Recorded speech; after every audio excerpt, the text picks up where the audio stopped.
नमस्कार दोस्तों, spring board academy के ऑनलाइन कोर्स के अंदर आपका स्वागत है। और सबसे पहले तो कल पिछले एक दो दिन के अंदर जो भारत के सैनिक शहीद हुए सीमा पर, उनको मेरी तरफ से श्रद्धांजलि। और आज जो हम चर्चा करने वाले हैं वो आज के समय में जो क्राइसिस चल रहा है उसकी चर्चा ना करके इससे पहले की एक चर्चा करने वाले हैं। वो है 1967। 1967 के अंदर भारत और चीन के बीच में इसी प्रकार की झड़प हुई थी और इससे भी अच्छी झड़प हुई थी। और उस झड़प के अंदर भारत जो है उसके द्वारा चीन को पटखनी दी गई थी और चीन को एक सही जवाब जो है वो दिया गया था। तो वो 1967 के क्या इवेंट्स थे, क्या उससे पहले जो है बातें वो क्या हुई थी, इनके ऊपर जो है वो आज का वीडियो जो है हमारा रहेगा। इसके ऊपर अभी रिसेंटली एक किताब लॉन्च हुई थी और उस किताब से मेनली जितनी बातें हैं वो इससे ली गई है। Watershed 1967, India's forgotten victory over China, Probal Das Gupta के द्वारा लिखी गई ये किताब है। और इस किताब के अंदर काफ़ी बड़ा डिटेल के अंदर वो जो वॉर थी उसका पिक्चर बताया। और इसके जो टाइटल दिया गया है वो है फॉरगॉटन विक्ट्री, ऐसी विक्ट्री, ऐसी जीत जिसको हम भूल गए और जिसको हमें याद रखना चाहिए था कि अगर आपको किसी ऐसे एनिमी के खिलाफ अगर आपको जीत मिली हुई है तो उसको तो बार बार याद किया जाना चाहिए ताकि आपका मोराल हमेशा बूस्ट अप रहे। परंतु अगर हम चाइना का जब भी बात करते हैं, जब भी चर्चा हमारी चाइना की होती है तो हमें 1962 याद आता है। 1962 की हार जो है वो याद आती है, 1967 की वो जीत जो है वो याद नहीं आती। और इसीलिए इस बात की आवश्यकता बनी है कि हम उस चीज़ के ऊपर वापस से कॉन्सेंट्रेट करें। अगर हम सिविल सर्विसेज के पॉइंट ऑफ व्यू से देखें तो भी ये टॉपिक जो है हमारे लिए इंपॉर्टेंट है, क्योंकि यूपीएससी के सिलेबस के अंदर अगर हम देखते हैं तो यूपीएससी के सिलेबस के अंदर आपका 1947 के बाद की जो हिस्ट्री है वो भी उसके अंदर इंक्लूडेड है। तो इसलिए भी ये युद्ध जो है वो इंपॉर्टेंट हो जाता है। और एक बार पहले जो है 1965 के वॉर के ऊपर एक क्वेश्चन यूपीएससी मेंस के अंदर जो है वो आ चुका है। और आरपीएससी के पॉइंट ऑफ व्यू से देखें तो वहां पर भी इंडिया का जो सिक्योरिटी एस्टेब्लिशमेंट है उसको टॉपिक को जो है वो लिया गया है। तो इसलिए ये जो युद्ध है ये साइकोलॉजिकल तरीके से, जनरल नॉलेज के तरीके से या फिर हमारा कॉम्पिटिटिव एग्जामिनेशन के तरीके से, सभी तरीके से ये जो है वो महत्वपूर्ण हो जाता है। तो 1967 का युद्ध हुआ, कहाँ हुआ ये हुआ सिक्किम के अंदर। सिक्किम के अंदर नाथुला जो पास है वहां पर, ये सिक्किम का मैप है और सिक्किम के मैप के अंदर यहां पर ये एक दर्रा है,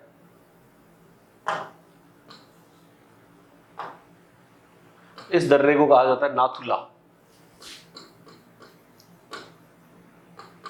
ला का मतलब ही होता है पास, जहां से एक जगह से दूसरी जगह जाया जाए। और यहां से होते हुए आप जो है वो ऊपर जो तिब्बत की राजधानी ल्हासा है वहां तक जा सकते हैं। और इसी के माध्यम से कैलाश मानसरोवर की जो यात्रा है उसके लिए भी लोग इसका प्रयोग करते हैं। तो इस तरीके से ये जो नाथुला है, यहाँ नाथुला के अंदर टेंशन शुरू हुई 1967 के अंदर। और इसी युद्ध को जो है वो आज हम पढ़ेंगे। तो बेसिकली एक युद्ध नहीं था, दो था। एक तो हुआ नाथुला में, ये नाथुला पास पर, और दूसरा जो युद्ध हुआ वो हुआ यहाँ चोला के अंदर। एक और जो जगह है वो चोला के अंदर जो है वहां पर भी, यहाँ पर जो युद्ध था वो तो लगभग 4 दिन चला और ये जो युद्ध था वो एक ही दिन का था, इसलिए इसकी चर्चाएं इतनी ज्यादा नहीं हुई। हालांकि भारत को इन दोनों के अंदर ही विक्ट्री मिली थी। चोला की जो लड़ाई थी उसके अंदर भी और नाथुला की जो लड़ाई थी उसके अंदर भी भारत को विक्ट्री जो है वो मिली थी।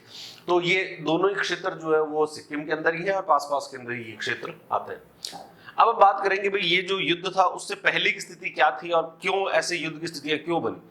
तो देखो, सबसे पहले तो 1962 का वॉर हुआ, 1962 का युद्ध हुआ और उस युद्ध के अंदर भारत जो है उसकी हार हुई।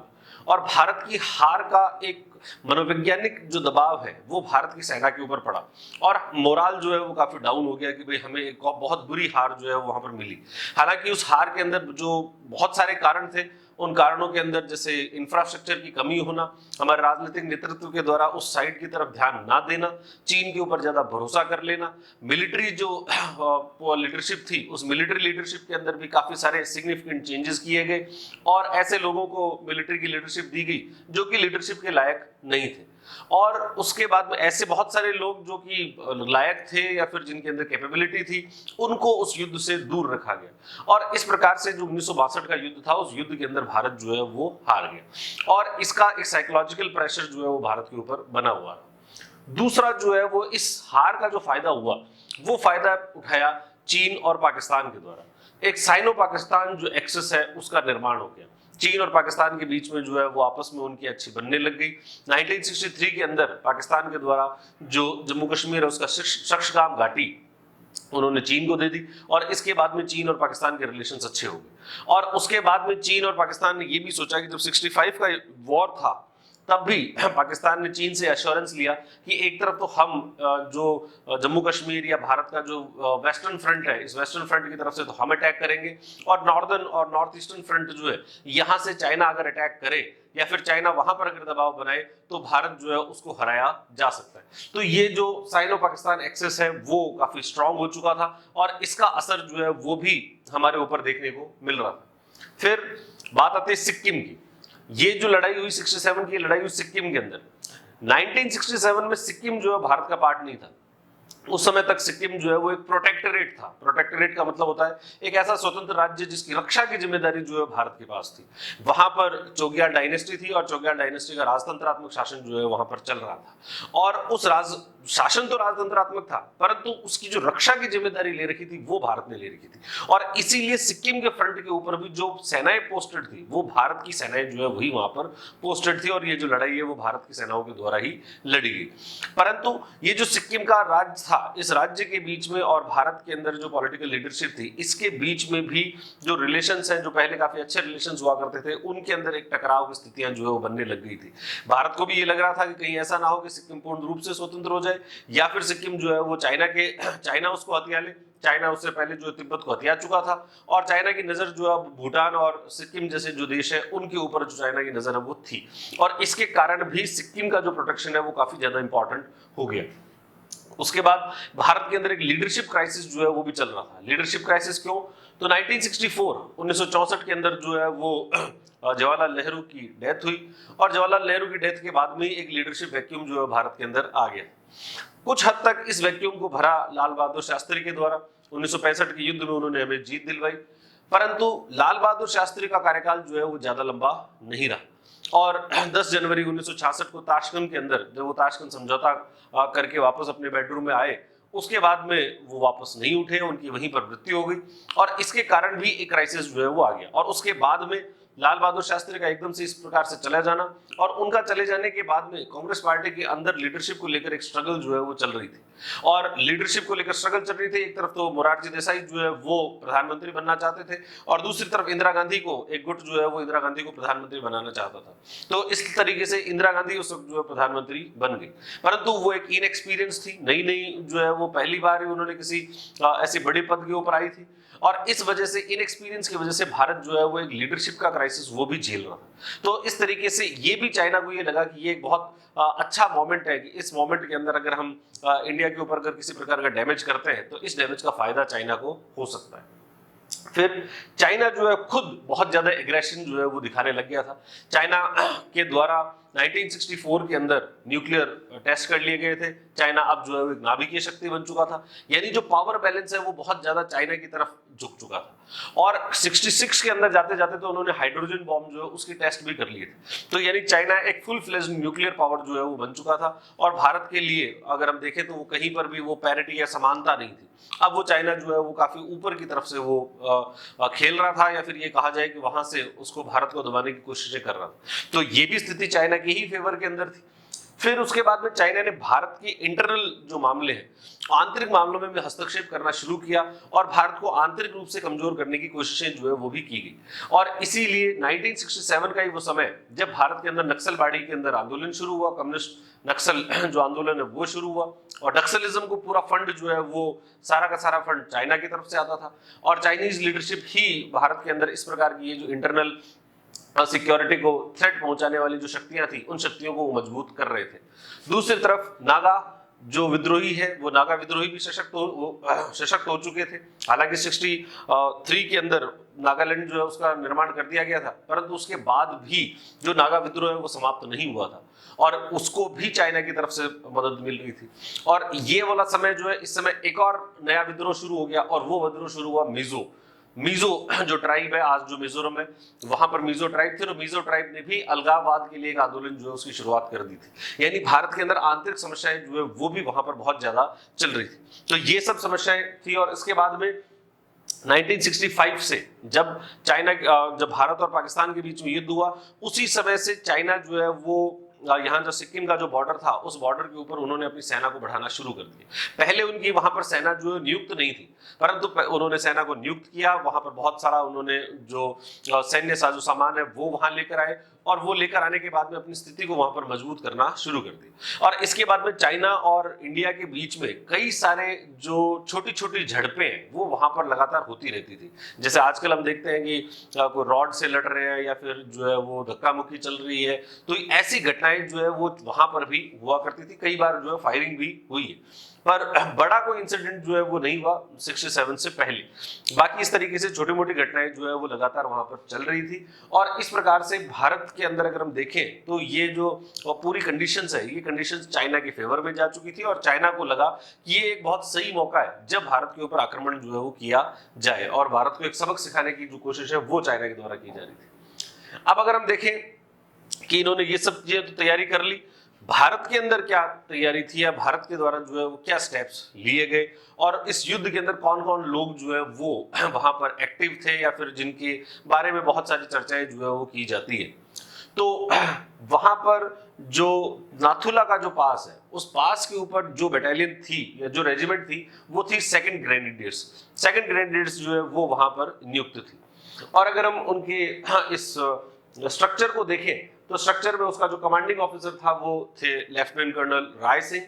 मेजर बिशन सिंह जो है वो वहां पर कंपनी कमांडर थे। कैप्टन पीएस डागर जो है, पृथ्वी सिंह डागर, ये बिशन सिंह के जो है वो असिस्टेंट थे।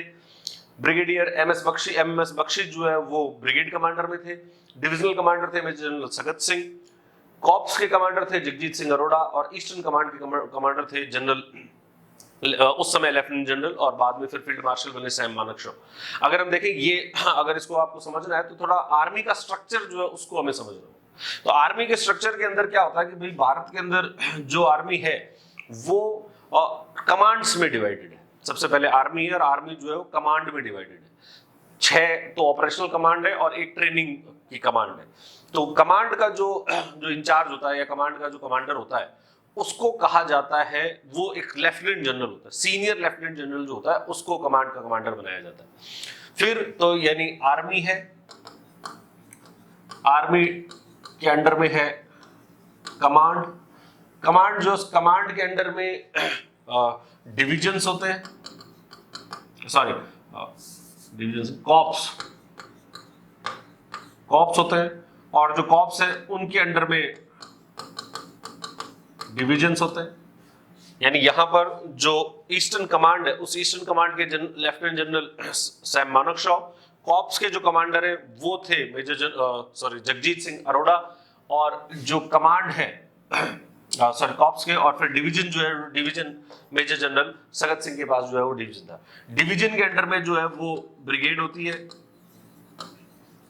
इसके अलावा सिग्नल्स, आर्टिलरी, ये सब जो है वो भी डिवीजन के अंडर में आती है। ब्रिगेड जो है फिर ब्रिगेड डिवाइडेड होती है बटालियंस में। बटालियन जिसका जो प्रमुख होता है वो सामान्यतः लेफ्टिनेंट कर्नल जो है उसको प्रमुख बनाया जाता है। बटालियन जो होती है वो उसके बाद में कंपनी में डिवाइडेड होती है, और कंपनी जो होती है वो कंपनी कमांडर जो है वो मेजर रैंक का ऑफिसर जो है वो कंपनी में होता है। कंपनी जो होती है वो उसके बाद में प्लाटून्स में डिवाइडेड होती है, और प्लाटून जो होते हैं वो उसके बाद सेक्शंस में डिवाइडेड होते हैं। सबसे जो बेसिक यूनिट है आर्मी की वो है सेक्शंस। तो सेक्शन से ऊपर प्लाटून से ऊपर कंपनी से ऊपर बटालियन से ऊपर ब्रिगेड से ऊपर डिवीजन से ऊपर कॉर्प्स से ऊपर कमांड, और कमांड से ऊपर जो टोटल आर्मी का स्ट्रक्चर ये है। तो इस तरीके से अगर हम देखें तो वहां पर सेकंड ग्रेनेडियर्स जो है वो तो रेजिमेंट थी। उस रेजिमेंट की अगर हम कमांडिंग ऑफिसर की बात करें तो राय सिंह उस समय जो है वो कमांडिंग ऑफिसर थे, यानी लेफ्टिनेंट कर्नल थे, यानी वो उस बटालियन को लीड कर रहे थे। उनके अंडर में ये मेजर बिशन सिंह जो है वो थे, और मेजर बिशन सिंह का साथ देने के लिए पीएस डागर जो है वो थे, पृथ्वी सिंह डागर वहां पर थे। ब्रिगेडियर के रूप में अगर इनसे ऊपर देखें तो ये ब्रिगेडियर का जो कमांड है वो एमएमएस बख्शी के पास में था। इनसे ऊपर डिवीजन है, और डिवीजन जो है वो lieutenant major general Sagat Singh, बाद में लेफ्टिनेंट जनरल बने। और जो कॉर्प्स है वो कॉर्प्स के कमांडर थे जगजीत सिंह अरोड़ा, और ये जो सैम मोनकशो है वो उस वक्त ईस्टर्न कमांड जो ईस्टर्न कमांड के कमांडर थे। तो ये लोग जो है वो मुख्य लोग हैं जो कि उस लड़ाई के अंदर एक्टिव रहे। सगत सिंह, इनके अंदर भी अगर हम जिस व्यक्ति के बारे में सबसे ज्यादा चर्चा की जानी चाहिए वो थे सगत सिंह। सगत सिंह के द्वारा ऐसे कई निर्णय लिए गए जिसके कारण ये जो जीत है वो पॉसिबल हो सकी। और सगत सिंह ने इसका जो पूरा श्रेय है वो मतलब जो भी रिस्क जो थी वो सारी की सारी सगत सिंह जो है उनके द्वारा ली गई। और उन्होंने ऐसे निर्णय लिए वो जो निर्णय है वो काफी फ्रूटफुल बाद में साबित हुए। और ग्राउंड के ऊपर अपनी पोजीशन को स्ट्रॉन्ग करना, ये सभी काम जो है सगत सिंह के द्वारा किए। सगत सिंह जो है वो भारतीय सेना के सबसे जो शानदार फील्ड के अंदर जो जनरल है, उन फील्ड जनरल के अंदर सबसे शानदार जनरल थे। और इवन इनकी तुलना जो है वो अमेरिका के जनरल जो पैटर्न है उनसे की जाती है। जर्मनी के अंदर जनरल थे राफेल, उनसे इनकी जो है वो तुलना की जाती है। तो इस प्रकार ये बहुत टेक्निकली काफी जो स्ट्रॉन्ग जनरल जो है वो सगत सिंह हुआ करते थे। भारत को 3 युद्धों के अंदर जो जीत है वो सगत सिंह के द्वारा सीधे सीधे दिलवाई गई। गोवा का लिबरेशन जो है वो पूर्ण रूप से सगत सिंह के द्वारा लीड किया गया। और इवन इनके बारे में तो ऐसी चर्चाएं भी है कि गोवा को जब लिबरेट करवाया गया उसके बाद में उसको लीड करने वाले जो कमांडर थे वो सगत सिंह थे। और सगत सिंह ने बहुत तेजी से ये जो अपनी सेना को जो वहां पर प्रोसीड करवाया, उस समय ब्रिगेडियर हुआ करते थे, और जब सेना को जो प्रोसीड करवाया गया वो बहुत तेज करवाया गया। और वो भी इसलिए क्योंकि जब गोवा को लिबरेट करवाने का डिसीजन लिया गया और इन्होंने सोचा कि भाई अपन सरप्राइज एलिमेंट देंगे कि किसी को पता नहीं और एकदम से गोवा जो है उसके ऊपर अटैक कर दिया जाएगा। और वहां पर जो भी डिफेंसेस है वो डिफेंसेस इतने ज्यादा सशक्त नहीं है, तो वो ज्यादा अपन को रेजिस्टेंस नहीं मिलेगा। परंतु ऑल इंडिया रेडियो ने एक दिन पहले ही जो है वो न्यूज आउट कर दी, और न्यूज आउट करने के कारण जो सरप्राइज का एलिमेंट है वो ऑलमोस्ट ही खो चुके थे। पर इनको लगा कि अगर हमको अभी भी सरप्राइज देना है तो हमें अपनी स्पीड जो है वो बढ़ानी पड़ेगी। और उन्होंने बहुत तेज गति से प्रोसीड करते हुए गोवा पहुंचे और गोवा को जो है लिबरेट करवाया गया। और इसीलिए कहा जाता है कि जो इनको बाद में ये आगरा गए एक बार, और आगरा में इनको एक अमेरिकन कपल मिला। और उस अमेरिकन कपल ने जब इनको देखा तो देखकर पूछा कि आप तो सगत सिंह हो। तो ये उनकी तरफ देखकर मुस्कुराए और उन्होंने कहा कि तुम्हें कैसे पता कि मैं सगत सिंह हूँ? तो कहा कि हम अभी जो है वो पुर्तगाल से वापस आए, और पुर्तगाल की गलियों के अंदर जो है पोस्टर लगे हुए हैं तुम्हारे, और उन पोस्टर के ऊपर लिखा हुआ है कि इस व्यक्ति को जिंदा और मुर्दा अगर कोई लेकर आए तो उसे $10,000 का इनाम जो है वो दिया जाएगा। और सगत सिंह ने जब ये बात सुनी तो उसके बाद में वो हंसे और उन्होंने कहा कि चलो ठीक है, मैं आपके साथ में जो है वो पुर्तगाल चलता हूँ। पर फिर उस अमेरिकन कपल ने कहा कि नहीं, हमारा अभी कोई पुर्तगाल जाने का कोई विचार नहीं है। तो इस प्रकार की पॉपुलैरिटी जो है वो इनकी वहां हुआ करती थी। और उसके बाद में 1967 के अंदर, और फिर बहुत क्रूशियल जो काम किया गया वो इनके द्वारा 1971 के अंदर 1971 का युद्ध जो है वो जीतने के अंदर भी सगत सिंह का जो रोल है वो काफी क्रूशियल है। कभी अन्य किसी समय पर उसकी चर्चाएं जो है वो करेंगे। तो यहाँ पर जो सगत सिंह है वो सगत सिंह यहाँ पर जो 17 माउंटेन डिवीजन थी उस माउंटेन डिवीजन के कमांडर थे, और उनकी प्रेजेंस जो यहाँ पर महत्वपूर्ण थी। क्या बोल्ड डिसीजन, जैसे अपन कह रहे हैं कि सगत सिंह के द्वारा काफी बड़े डिसीजन लिए गए ऐसे जो कि काफी इंपॉर्टेंट थे, तो क्या डिसीजन ऐसे लिए गए? तो देखो, इसके लिए अपन थोड़ा वापस पीछे जाए तो 1965 का वॉर, 65 के अंदर एक तरफ तो भारत और पाकिस्तान के बीच में युद्ध चल रहा था, और पाकिस्तान का जो युद्ध था वो लंबा खिंच गया, और उसके कारण पाकिस्तान की हालत जो है वो लगातार खराब होती जा रही थी। ऐसे के अंदर पाकिस्तान ने चाइना को कहा कि चाइना जो है वो अपनी सेना को का जो बिल्डअप है उसको बढ़ाए और भारत के ऊपर दबाव बनाए। चाइना ने अपनी सेना जो है वो यहाँ सिक्किम के अंदर अपनी सेना को उन्होंने बुला लिया, और यहाँ पर अपनी सैन्य जो पोजीशन है उसको स्ट्रॉन्ग किया। जब सैन्य पोजीशन वो स्ट्रॉन्ग करने लगे तो उन्होंने भारत के ऊपर यह आरोप लगाया कि भारत जो है वो चाइना के बॉर्डर के अंदर घुस चुका है, और उसने कई सारे बंकर वगैरह जो है वैसे बना लिए, इंफ्रास्ट्रक्चर बना लिए, जबकि भारत ने ऐसा कुछ बनाया नहीं था। तो इस तरीके से उन्होंने आरोप लगाया, और जब ये आरोप लगाया तब उन्होंने कहा कि भाई हम आपको 3 दिन का अल्टीमेटम देते हैं कि आप ये सारे बंकर वगैरह जो है वो खत्म कर दो, ये इंफ्रास्ट्रक्चर जो भी तुमने क्रिएट किया उसको खत्म कर दो, वरना इसका अंजाम जो है वो बुरा रहेगा। जबकि भारत ने ऐसा कुछ नहीं किया था। 3 दिन का वो जो समय है वो पूरा हो गया। हालांकि फिर उन्होंने 3 दिन का और बढ़ा लिया। ऐसे समय में भारत की जो सेना के जो लोग थे उन्होंने प्लान बनाया कि भाई यार क्या करें, अगर वास्तव में अगर चाइनीज जो है वो अटैक करने आ गए तो क्या करेंगे। तब ये डिसाइड हुआ कि यहाँ पर नाथुला और ये जो जलेपला है, सिक्किम के अंदर 2 पास है, एक तो नाथुला है और दूसरा जलेपला है। ये डिसाइड, और नाथुला और जलेपला जो है वो दोनों के ऊपर एक ऑब्जर्वेशन पोस्ट थी। ऑब्जर्वेशन पोस्ट का मतलब जो कि निगरानी रखती है। वहां पर बहुत सारा आपके पास सैन्य जो ताकत है वो नहीं होती। इनके जो डिफेंस की जो पोस्ट थी वो इनसे थोड़ा पीछे थी। तब सेना के द्वारा ये निर्णय लिया गया कि अगर हमको लगता है कि भाई चाइनीज यहां आ जाएंगे तो हम ये जो पोस्ट है उस ऑब्जर्वेशन जो पोस्ट है उन ऑब्जर्वेशन पोस्ट को खाली कर देंगे, और खाली करके हम हमारी जो डिफेंस वाली जो पोजीशन है वहां तक पहुंच जाएंगे। और अगर चाइनीज आते हैं तो अंदर आ जाए, और अगर एक बार वो अंदर आ गए तो उसके बाद डिफेंस वाली पोजीशन पर आ गए तो हम वहां पर स्ट्रांग है, और स्ट्रांग है तो उसके बाद चाइनीज को जो है वो एक कड़ा जवाब दिया जा सकता है। तो इस प्रकार का प्लान जो है वो बनाया गया। प्लान तो बना लिया।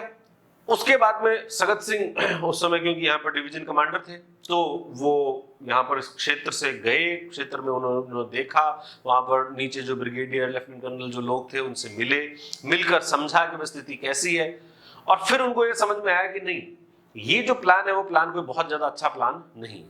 क्यों नहीं है अच्छा प्लान? तो पहली बात तो ये कि इस प्लान के अंदर ये सोचा गया है कि नाथुला और जलेपला से जो सेना है वो अंदर आएगी और डिफेंस पोजीशन तक आ जाएगी। उन्होंने सोचा कि क्या पता कि ये अंदर आएंगे, हो सकता है कि वो सिर्फ यहीं पर रुक जाए, और अगर वो सिर्फ यहीं पर रुक गए तो ये दोनों के दोनों क्षेत्र जो है वो चाइना के पास में चले जाएंगे, और अगर ये दोनों क्षेत्र चाइना के पास जाते हैं तो इससे क्या समस्या हो जाएगी?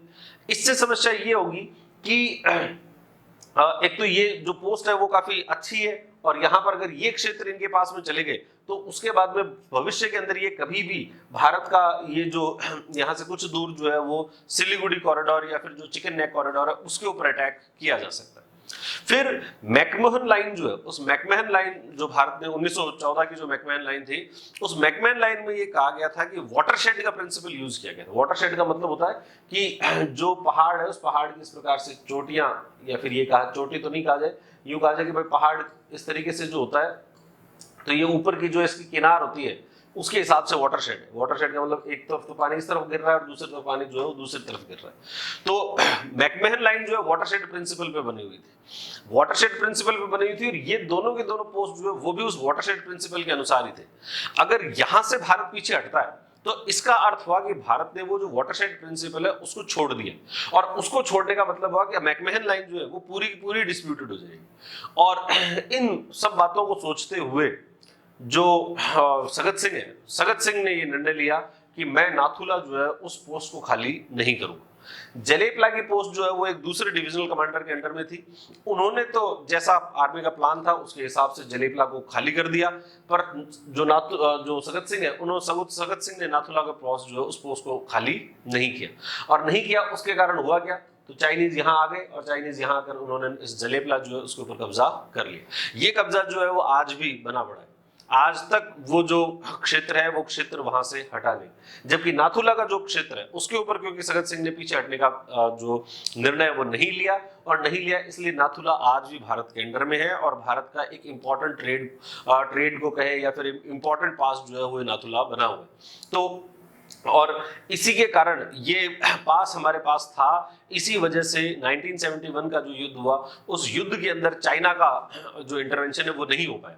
अगर ये पास हमारे हाथ से निकल जाता तो चाइना जो है 71 के अंदर इंटरवीन करता, और इंटरवीन करके ये जो आपका जो नॉर्थ ईस्ट का जो इलाका है उससे भारत के जो संपर्क को तोड़ा जा सकता था। तो ये बोल्ड डिसीजन जो है वो यहाँ पर लिया गया कि हम नाथुला को खाली नहीं करेंगे तो आगे समस्याएं जो है वो और आएगी। और वो क्या समस्याएं आई, तो अब आपने नाथुला को आपने कैप्चर तो कर लिया, या फिर वहां से स्थिति तो नहीं हटाई, परंतु चाइनीज तो वहां पर है, मतलब सामने है आपके, नाथुला पे उन्होंने कब्जा नहीं किया, परंतु चाइनीज साइड में तो वो थे। पर चाइनीज जो है वो कई बार भारतीय क्षेत्र के अंदर घुसाते थे, किसी को भी ये नहीं पता था कि भाई एग्जैक्ट जो बॉर्डर है वो कहां पर है। एक बार जब ये जो बिशन सिंह है जो वहां पर कंपनी कमांडर हुआ करते थे, वो एक वहां पर पेट्रोलिंग के लिए गए, और पेट्रोलिंग के लिए गए तो सामने से चाइनीज जो है वो बड़ी संख्या में वहां पर आ गए, और जब चाइनीज वहां पर बड़ी संख्या में आए तो इन्हें समझ में नहीं आया कि भाई क्या करें, कि भाई क्या अपन को इसमें फायर करना चाहिए या नहीं करना चाहिए, कि भाई क्या ये चाइनीज इंडियन टेरिटरी में है या नहीं है। तो एक कंफ्यूजन क्रिएट हुआ कि भाई इंडियन टेरिटरी जो है वो है कहां तक, इसका कैसे पता लगे कि भारतीय क्षेत्र जो है कहां है और हमें कौन कौन सा एरिया जो है डिफेंड करना है। तब ये सोचा गया कि इस एरिया को निर्धारित करने के लिए कि भारत का कौन सा क्षेत्र है, इसको निर्धारित करने के लिए हम यहाँ पर फेंसिंग करेंगे, जो तारबंदी है वो की जाएगी। जो जो बॉर्डर का इलाका है उस बॉर्डर के इलाके पर तारबंदी कर देंगे। बाग जो वायर होते हैं कि जो अपन सामान्यतः खेत वगैरह की जो बाड़ लगाते हैं उसके लिए जो तार यूज करते हैं वैसे ही तार जो है उसका यूज किया जाएगा, और उसको यूज करके और जहां जहां पर बॉर्डर है उस बॉर्डर वाले इलाके पर अपन तारबंदी कर देंगे। ये तारबंदी का काम जो है वो शुरू हुआ 20 अगस्त 1967 को। 20 अगस्त 1967 को ये काम जो है शुरू हुआ। शुरुआत के अंदर चाइनीज के द्वारा कोई खास रेजिस्टेंस जो नहीं किया गया। 23 अगस्त को पहली बार जो है चाइनीज ने इसका विरोध किया कि भाई ये हम यहाँ पर तारबंदी यहाँ पर नहीं होने देंगे, ये किसी प्रकार की तारबंदी यहाँ पर नहीं होनी चाहिए। कि अब तो तारबंदी तो आप तब करो जब आपको पता हो कि भाई भारत के क्षेत्र जो है वो कहाँ कहाँ है और कहाँ कहाँ नहीं है। अब कैसे पता लगेगा कि साहब भारत का क्षेत्र कहाँ है और कहाँ पर नहीं है? इसके लिए 1 सितंबर को जब ये जो समस्या है कि भाई चाइनीज हमें तारबंदी करने नहीं दे रहे हैं और जब भी हम करने जाते हैं तो वो लोग बीच में आ जाते हैं और जो काम है वो काफी धीमे चल रहा है।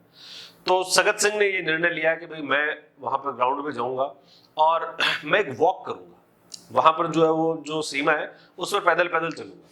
तो जहां जहां मैं पैदल चलूंगा अगर चाइना ने उसका विरोध नहीं किया इसका मतलब है वो क्षेत्र तो हमारा है, और अगर कहीं पर भी मैं इस तरफ गया और इस तरफ गया और चाइना ने अगर विरोध किया तो इसका मतलब हम मान लेंगे कि साहब ये वाला जो एरिया है वो चाइना का। और वो जब वहां पर गए तो जाकर बीच के अंदर उन्होंने जो है वो थोड़ा चाइना की तरफ जाने की कोशिश की, और जैसे ही उन्होंने चाइना की तरफ जाने की कोशिश की तो वहां पर जो चाइना के का जो सैनिक थे या फिर वहां पर जो कमांडिंग ऑफिसर था वो फटाफट वो भाग कर आया और उसने कहा ये चीनी ये क्षेत्र जो है वो चाइना का है, चाइना का है, चाइना का है। और उन्होंने सगत सिंह ने फिर वापस अपने कदम जो है पीछे ले लिए। यानी जो जो अनअपोज्ड एरिया है उस अनअपोज्ड एरिया पर आपको फेंसिंग करनी, यानी ये यहाँ पर डिसाइड हो गया।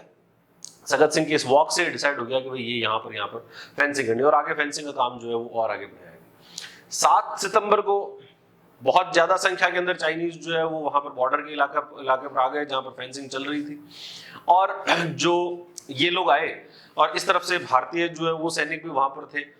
अब जो चाइनीज थे उन चाइनीज के पास में एक पॉलिटिकल कॉमिसार था। जो चाइनीज थे, चाइनीज के अंदर सिर्फ सेना के लोग ही नहीं थे, सेना के अलावा वहां पर एक जो कम्युनिस्ट पार्टी होता है, कम्युनिस्ट पार्टी का एक प्रतिनिधि भी वहां पर रहता है, उसको कहा जाता है कॉमिसार।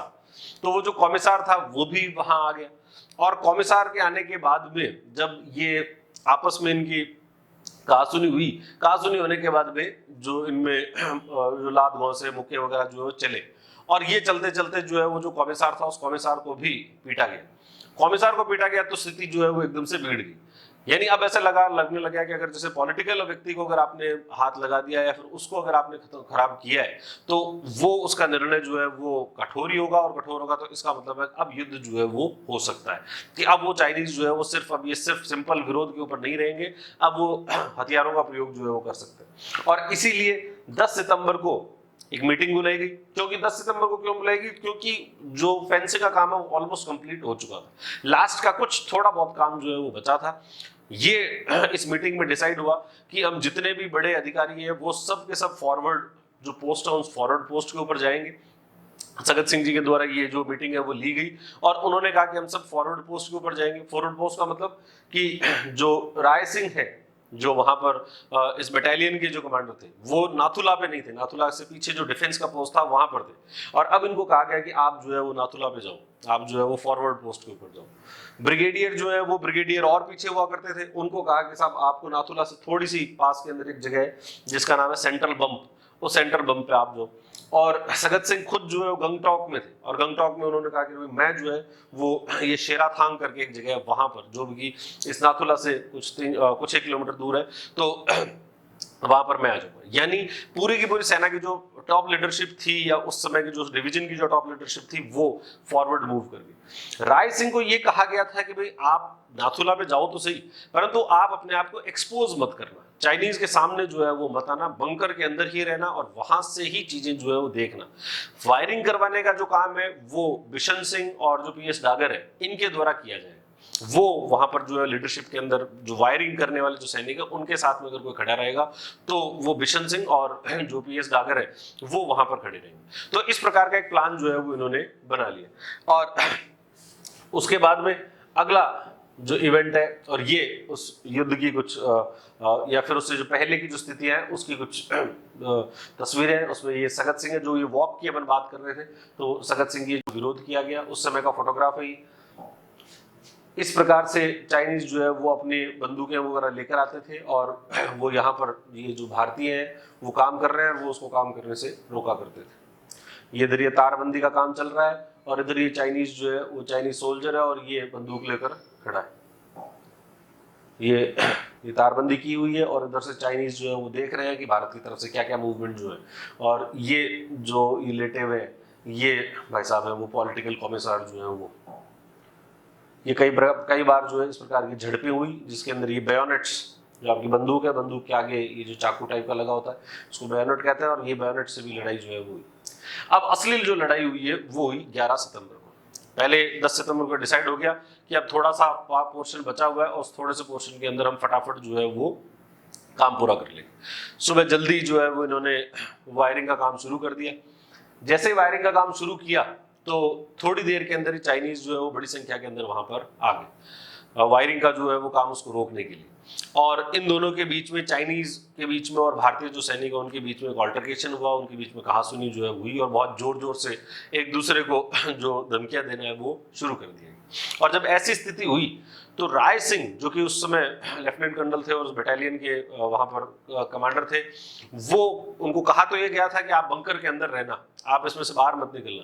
परंतु उन्होंने देखा कि जब मेरे जो सैनिक है वो इस तरीके से लड़ रहे हैं, या फिर उनको इस तरीके की जो प्रॉब्लम आ रही है, तो उनसे रहा नहीं गया, और वो जो उस बंकर से निकलकर बाहर आ गए। और बाहर आकर उन्होंने वो जो चाइनीज लीडरशिप थे उसके साथ में उनकी भी कहासुनी जो है वो हुई। कहासुनी चली रही थी कि एकदम से जो चाइनीज है, उन चाइनीज ने एकदम से वो वापस, मतलब सारी जो कहासुनी उन्होंने एकदम से बंद की, और बंद करके वो वापस अपने जो उनका जो बंकर थे उस बंकर के अंदर एकदम से चले गए। इंडियंस को जो है वो समझ में भी नहीं आया कि भाई ये हुआ क्या। इतनी देर तो लड़ाई चल रही थी, और एकदम से पता नहीं इनके क्या हुआ कि ये सारे के सारे वापस भाग गए। तो इनको लगा कि भाई हो सकता है कि भाई अब इनको लड़ाई वगैरह के मन में इनकी नहीं है, या फिर ये काम तो पूरा हो चुका है, इस वजह से इन्होंने जो है वो आशा छोड़ दी है, इस वजह से ये लोग वापस चले गए। इंडिया को कोई अंदेशा नहीं था कि आगे जाकर ये क्या करने वाले हैं। वो लोग सारे के सारे जो अपने बंकर में गए, बंकर में जाकर उन्होंने अपनी अपनी पोजीशंस जो है वो स्ट्रांग पोजीशंस ले ली, और इधर भारतीय सेना जो है वो खुले में खड़ी है, खुले में खड़ी है, जो वायर है उस वायर के सामने खड़ी है, और इवन जो सीओ है या फिर जो लेफ्टिनेंट कर्नल थे वो भी वहां पर खड़े। और एकदम से चाइना के द्वारा फायरिंग जो है वो शुरू कर दी गई। फायरिंग शुरू की गई। फायरिंग शुरू में वहां पर जो जवान थे उनके ऊपर बड़ी संख्या में फायरिंग होने लगी, और जो राय सिंह वहां खड़े थे उनके ऊपर भी गोलियां जो है वो उनको भी लगी, और वो एकदम से वहां पर गिर गए। और इधर से भारतीयों को कुछ समझ में नहीं आया कि चीज चल क्या रही है, और चारों तरफ से बहुत बुरी तरह से फायरिंग जो है वो होने लगी, और एक तरीके से ये मैसेकर जो है वो हो गया कि वहां पर नरसंहार टाइप की स्थिति होगी कि भारतीयों को बुरी तरीके से मारा जाए। और जब राय सिंह गिरे तो बंकर के अंदर या ट्रेंचेस वहां पर जो थी उसके अंदर जो सैनिक थे, उन सैनिकों ने देखा कि भाई हमारे सीओ साहब जो है वो गिर गए या फिर उनको गोली लग गई, तो इन सबको काफी गुस्सा आया। और गुस्सा आया तो ये भी ट्रेंचेस से निकलकर जो है वो चाइनीज को मारने के लिए भागे। वो जो पीएस डागर है, पीएस डागर को भी लगा कि भाई मैं भी इसके अंदर कुछ करता हूं, और वो भी भागकर जो है वो चाइनीज बंकर की तरफ जाने लगे। उसी समय वहां पर एक और राजपूत जो बटालियन है वो भी वहां पर थी, उसके एक ऑफिसर थे हरभजन सिंह, वो वहां पर थे, और उन्होंने भी जब ये स्थिति देखी कि भाई इतनी स्थितियां खराब हो गई, वो लोग लगातार मारे ही जा रहे हैं, तब उन्होंने कहा कि अपन क्यों ना भागकर जाएं, और वो जो बंकर है कि भाई ये चाइनीज बंकर है, और इस चाइनीज बंकर से लगातार फायर आ रहा है, इधर इंडियंस जो है वो एक्सपोज्ड है सारे के सारे।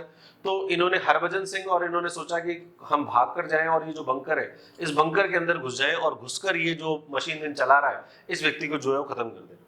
हरभजन सिंह यहाँ से भागे, और भागकर वो सफल भी हुए बंकर तक पहुंचने में। उन्होंने 2-3 जो सोल्जर्स थे उनको भी मार दिया, और जो यहाँ पर जो जिसके पास लाइट मशीन गन थी उसको भी मारने में वो सफल हुए। और परंतु वो ज्यादा देर तक ये जो विरोध है वो नहीं कर पाए, और वो उसके बाद में उन्होंने वीरगति को प्राप्त हुए। इसी प्रकार जो पीएस डागर थे उनको भी ऐसा ही स्थिति जो है उनके साथ में भी, और अन्य कई जो सैनिक हैं उनके साथ भी ऐसी स्थितियां हुई। यानी शुरुआती जो स्थिति थी उस शुरुआती स्थिति के अंदर चाइनीज जो है वो बहुत ज्यादा स्ट्रांग हो चुके थे, और इंडिया की हालत जो है वो काफी खराब थी। अब अगर हम यहाँ पर देखें कि भाई स्थितियां कैसी थी, तो एक तरफ तो ये नाथुला का पास,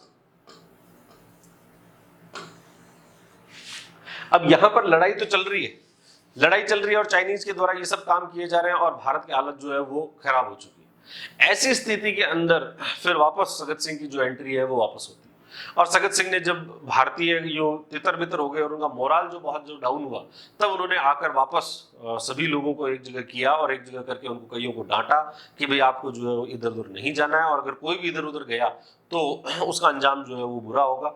और मोराल को जो है उसको भी बढ़ाया गया कि नहीं हम लड़ेंगे और अंतिम दम तक लड़ेंगे और हम जो है वो पीछे नहीं हटेंगे। इस प्रकार से उन्होंने वापस सेना को एकत्रित किया और एकत्रित करके कहा कि भाई अब जो है वो आप लड़ो।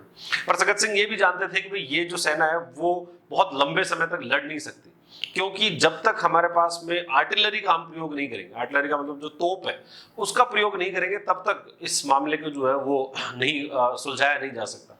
और तोप की उनकी पोजीशन जो है वो भी काफी अच्छी थी। यहाँ पर ये जो नाथुला है इसके पीछे एक पहाड़ थी और उस पहाड़ के ऊपर पहले से ही इन्होंने तोपें वगैरह जो है वो अपनी आर्टिलरी वहां पर लगाई हुई थी। अब पोजीशनिंग तो आपकी बहुत अच्छी है, पोजीशनिंग तो ऐसी अच्छी थी कि भाई यहां से अगर ये तोप से वार करने लगे तो जो बंकर्स हैं उन सारों को एक बार में उड़ाया जा सकता है। और चाइनीज जो है वो एकदम खुले में सामने थे, ये तोपें वगैरह जो है वो चाइनीज के उस रेंज के अंदर भी नहीं थी, तो इसलिए पोजीशन तो बहुत अच्छी थी। परंतु दिक्कत ये थी कि ये जो तोप चलाने का जो निर्णय है वो डिविजनल कमांडर नहीं ले सकता। सगत सिंह जो है वो भाई डिविजनल कमांडर थे, परंतु वो ये निर्णय नहीं ले सकते कि वो ये आदेश नहीं दे सकते कि भाई तोप चला दो या आर्टिलरी जो है उसका प्रयोग किया जाए। आर्टिलरी का प्रयोग करने का निर्णय जो है वो इवन जो जगजीत सिंह अरोड़ा जो थे वो कॉप्स कमांडर थे वो भी नहीं ले सकते थे, उनके पास भी शक्ति नहीं थी। डिफेंस मिनिस्ट्री जो है वही ये निर्णय ले सकती है। अब डिफेंस मिनिस्टर से ये परमिशन लेना है, तो ये परमिशन लेने में उनको लगा कि अगर अपन से सारा सब चीज भेजेंगे रिक्वेस्ट और वहां से वो परमिशन आएगी तो इसके अंदर तो लगभग 5-6 घंटे जो है वो यूं ही चले जाएंगे और 5-6 घंटे अगर इस तरीके की फायरिंग होती रही तब तो पूरी सेना जो है यूं ही खत्म हो जाएगी। उन्होंने कोशिश भी की कि भाई मैं किसी तरीके से ये परमिशन जो है वो ले लूं, इवन आर्मी जो चीफ है उनसे परमिशन ले लूं, पर आर्मी चीफ जो है उस वक्त वहां पर नहीं थे।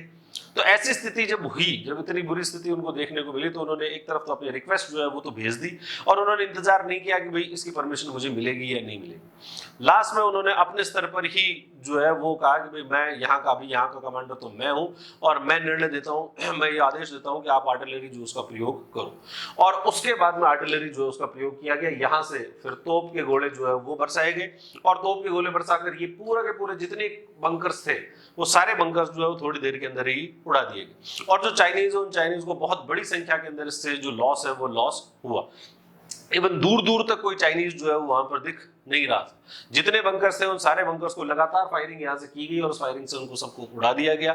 और इस तरीके से ये जो दिन है वो दिन की पूरी जो इवेंट है वो शुरुआत के अंदर भारत के विरोध में थी, या फिर भारत को ये कहे कि हमारी स्थिति कमजोर थी। और कमजोर इसलिए हुई थी क्योंकि इंडिया जो है वो ओपन में आ गया था, भारतीय जो सैनिक हैं वो खुले में आ गए थे और खुले में आने के कारण उनकी स्थिति खराब हुई। परंतु उसके बाद में जो स्थिति है उसको कंट्रोल में ले लिया गया और चाइनीज को एक बहुत बुरी जो डिफीट है वो डिफीट उनको जो है वो दी गई।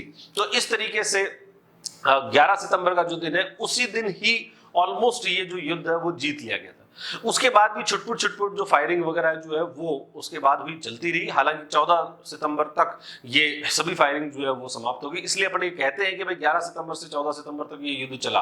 बाकी एक्चुअल जो इसके अंदर जो चीजें हुई वो 11 सितंबर को ही हो गई थी। और यहाँ पर देखें तो भारत की तरफ जो कैजुअलिटीज हुई, ये जितने भी अगर हम देखते हैं तो लगभग 65 के करीब जवान जो है वो भारत की तरफ से शहीद हुए इसके अंदर भी, क्योंकि जो शुरुआती जो फायर थी वो भारत के लिए अच्छी नहीं थी।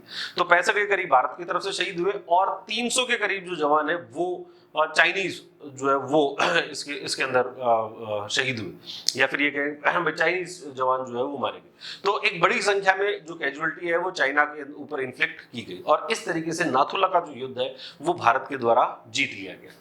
ये बड़े 1962 के बाद में ऐसा युद्ध था जिसके अंदर भारत ने चाइनीज को कहीं जो है वो नहीं छोड़ा था और उनके द्वारा शुरुआती जो एडवांस लिया गया था उसको भी उन्होंने खत्म किया। पहले तो युद्ध ये जीती, उसके बाद एक दिन और युद्ध हुआ, वो हुआ 1 अक्टूबर 1967 को, जो चोला का जो पास है, जो शुरुआत में अपन ने देखा था नाथुला से थोड़ी दूर जो है वो चोला का पास है, और वहां पर भी युद्ध हुआ। और उस युद्ध के अंदर भी जो चाइनीज है उन चाइनीज को भारत के द्वारा हराया गया। उस युद्ध की डिटेल जो है अपन किसी दूसरे वीडियो के अंदर डिस्कस करेंगे, और उसमें भी वीरता जो है वो बहुत गजब वीरता का प्रदर्शन जो है भारतीय सैनिकों के द्वारा किया गया। तो इस तरीके से ये जो युद्ध है वो युद्ध भारत ने जीत लिया। उसके बाद अगले दिन की ये टाइम्स ऑफ इंडिया की न्यूज है जिसके अंदर ये कहा है, Chinese open fire in Nathula, Chinese के द्वारा नाथुला पे फायर की गई, and silence after Indian reply, और इंडिया का जब रिप्लाई हुआ उसके बाद में वहां पर एक बड़ा साइलेंस जो है वो हुआ। उसके बाद में चाइनीज जो है उनकी हिम्मत नहीं हुई कि वापस अपन इसका कोई रिप्लाई जो है वो करें। अगर हम चोला और जो नाथुला है उस दोनों को मिला लें तो भारत की तरफ से जो कैजुअलिटीज हुई है या जो शहीद हुए वो 88 जवान जो है उसके अंदर शहीद हुए, और चाइना की तरफ जो कैजुअलिटीज हुई वो 400 के करीब जो लोग हैं वो उसके अंदर चाइनीज जो लोग हैं वो उसमें मारे गए। यानी डिसाइसिवली इस जो युद्ध है, इस युद्ध के अंदर भारत की द्वारा जीत जो है वो दर्ज की गई, और ये पहला मौका था जब भारत के द्वारा चाइना को जो है वो एक कहा जाता है कि ब्लडी नोज जो है वो दिया गया। ब्लडी नोज का मतलब है कि उनको नाक से खून आ जाए, इतनी बुरी जो है वो उनको पंच किया गया। तो ये युद्ध जो है इस प्रकार से भारत के द्वारा जीत लिया गया। अब अगर हम देखेंगे इसका क्या असर पड़ा इस युद्ध का और किस तरीके से ये महत्व जो है वो क्यों है, तो सबसे पहला जो असर है वो तो ये है कि जो मिथ था कि चाइनीज इनविंसिबिलिटी का, कि चाइनीज को जीता नहीं जा सकता, 62 के युद्ध के अंदर जो मोरल डाउन हो गया था, या फिर ये ऐसा लग गया था कि यार चाइनीज को तो कैसे हराएंगे, इनके पास तो पता नहीं कितनी इंफ्रास्ट्रक्चर है, कितनी सेना के अंदर इनके जो इक्विपमेंट्स है वो इनके कितने एडवांस्ड हैं। तो ये जो मिथ है इनविंसिबिलिटी का, वो मिथ जो है वो यहाँ पर दूर हुआ, और भारत ने जो है चाइना को ये ब्लडी नोज जो है वो उनको दी। फिर इसी कारण ये जो 67 के अंदर 67 के अंदर जो भारत ने चाइना को ये जो ब्लो दिया, इसी वजह से ये हुआ कि 71 के अंदर चाइना जो है उसने 71 का जो युद्ध हुआ, जो पाकिस्तान का जो बांग्लादेश लिबरेशन का जो वॉर था उसके अंदर चाइना के द्वारा इंटरवीन नहीं किया गया, क्योंकि अगर उस समय इंटरवीन करता तो भारत के लिए प्रॉब्लम जो है वो हो सकती थी। और क्योंकि अगर नाथुला भाई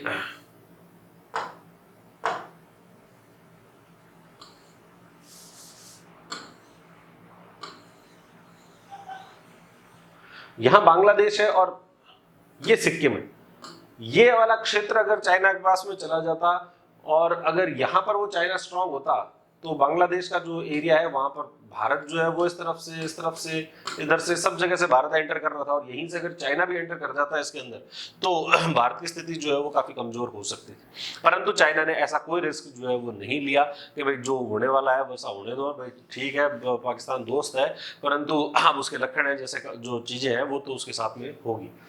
और भारत के जो सिग्निफिकेंट पासेस थे, जैसे नाथुला जो पास है उसको हमने सिक्योर किया, और नाथुला चोला ये जो पास है उनको सिक्योर किया, और सिक्किम का जो बॉर्डर है उसको हमने वहां पर सिक्योर कर लिया। Psychological boost to the Indian leadership, Bharat के अंदर जो राजनीतिक नेतृत्व और जो मिलिट्री का नेतृत्व था दोनों को ही मनोवैज्ञानिक रूप से एक बूस्ट मिला कि हम चाइना को हरा सकते हैं और हमारे पास में ऐसी शक्ति है, अगर हम डिसाइसिव निर्णय जो है वो समय पर लें तो चाइना जो है उसको हराया जा सकता है। अगर इनसे जितना डरोगे, अगर आप पहले से ही पीछे जाने लगोगे तब तो चाइना जो है वो आपको उतना ही दबाएगा, जितना दबोगे उतना दबाएगा। जैसे ही आप अगर चाइना को वापस रिवर्ट बैक देने लगोगे तब चाइना जो है वापस अपनी स्थितियां जो है वो पीछे की तरफ चला जाता है।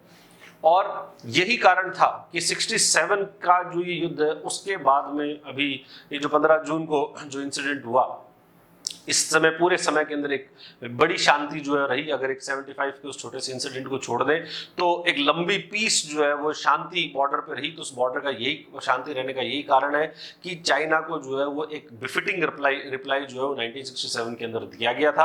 अगर ये नहीं दिया जाता तो चाइना बार बार इस प्रकार की कोशिशें जो है वो करता कि भारतीय शांति को किस प्रकार से भंग किया जाए।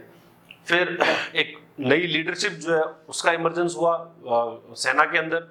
सगत सिंह जो कि उस समय डिविजनल कमांडर थे, उससे ऊपर कॉर्प्स कमांडर जो जगजीत सिंह अरोड़ा थे, और जो सैम मानेकशॉ जो कि ईस्टर्न कमांड के जो कमांडर थे, ये तीनों ही लोग वो हैं जिन्होंने 1971 का जो युद्ध है उस युद्ध के अंदर इन्हों लोगों ने बहुत महत्वपूर्ण भूमिका निभाई। सैम मानेकशॉ जो है उस समय आर्मी चीफ हुआ करते थे और बाद में उनको फील्ड मार्शल बनाया गया। जगजीत सिंह अरोड़ा जो है वो कॉर्प्स कमांडर की जगह ईस्टर्न जो कमांड है उस कमांड के कमांडर बन गए थे, लेफ्टिनेंट जनरल बन गए थे। और सगत सिंह जो है वो 33 कॉर्प्स जो है उस 33 कॉर्प्स के कमांडर बन गए थे। यानी ये तीनों लोग जो है, इन्हीं तीनों लोगों ने 1971 का युद्ध जीतने के अंदर एक महत्वपूर्ण भूमिका निभाई और भारत की जो सेना है उस सेना को एक अच्छा नेतृत्व प्रदान करने का काम जो है वो इनके द्वारा किया गया। तो ये था 1967 का युद्ध, जिस युद्ध के अंदर भारत के द्वारा चीन के ऊपर एक डिसाइसिव जो विक्ट्री है वो दर्ज की गई और चीन को ये बताया गया कि हम अब दबने वाले नहीं हैं और चीन को जो है उसकी औकात बताई गई। आज भी इसी प्रकार की डिसाइसिव जो लीडरशिप है उस लीडरशिप की आवश्यकता है। चीन से हम जितना दबेंगे उतना चीन जो है वो हमको दबाता जाएगा। जहां और जब हम स्ट्रांग बनने की बात करते हैं तो सिर्फ सैन्य रूप से स्ट्रांग बनने की बात नहीं, हमें सभी तरीके से जब तक आप स्ट्रांग नहीं बनोगे तब तक चाइना की थ्रेट जो चाइना की थ्रेट को टैकल नहीं किया जा सकता। सभी तरीके से मतलब आपको सैन्य रूप से भी स्ट्रांग बनना पड़ेगा, आपको कूटनीतिक रूप से भी स्ट्रांग बनना पड़ेगा, आपको आर्थिक रूप से भी स्ट्रांग बनना पड़ेगा, आपको तकनीकी रूप से भी स्ट्रांग बनना पड़ेगा, आपको राजनीतिक रूप से भी स्ट्रांग बनना पड़ेगा। अगर जब इन सभी चीजों से हम स्ट्रांग बनेंगे तब जो चाइना है उस चाइना को हम चाइनीज जो थ्रेट है उस चाइनीज थ्रेट को हम टैकल कर सकते हैं। और आने वाले समय में चाइना का जिस प्रकार से एग्रेशन बढ़ रहा है, आने वाले समय में इस प्रकार की जो घटनाएं जो अभी कुछ समय पहले हुई वैसी घटनाएं और ज्यादा हो सकती है, उसकी वापस रिपीटेंस जो है वो हो सकते हैं। ऐसा कोई डिनाई नहीं कर सकता कि चाइना वापस उस प्रकार की हरकत नहीं करेगा, तो ये वापस हरकत करेंगे। पर अगर इनकी हरकतों को हमें रोकना है तो हम एक ही रास्ता, वो है कि भारत को हर तरीके से सशक्त बनना पड़ेगा। चीन के पास में ताइवान है, चीन कहता है कि ताइवान उसी का, पर वो आर्थिक रूप से राजनीतिक रूप से इतना सशक्त है वो देश कि छोटा सा देश होते हुए भी और चाइना इतना बड़ा माइटी चाइना होते हुए भी चीन उसके ऊपर जो है वो जिस प्रकार का कब्जा वो चाहता है वैसा कब्जा वो कर नहीं पाता। और उसका एकमात्र कारण है कि वहां पर उन्होंने आर्थिक और राजनीतिक रूप से वो बहुत ज्यादा सशक्त है। तो जब आप सशक्त बन जाओगे तभी जो चाइनीज थ्रेट है उस चाइनीज थ्रेट को टैकल किया जा सकता है और इसीलिए ये कार्य जो है वो करना काफी जरूरी है।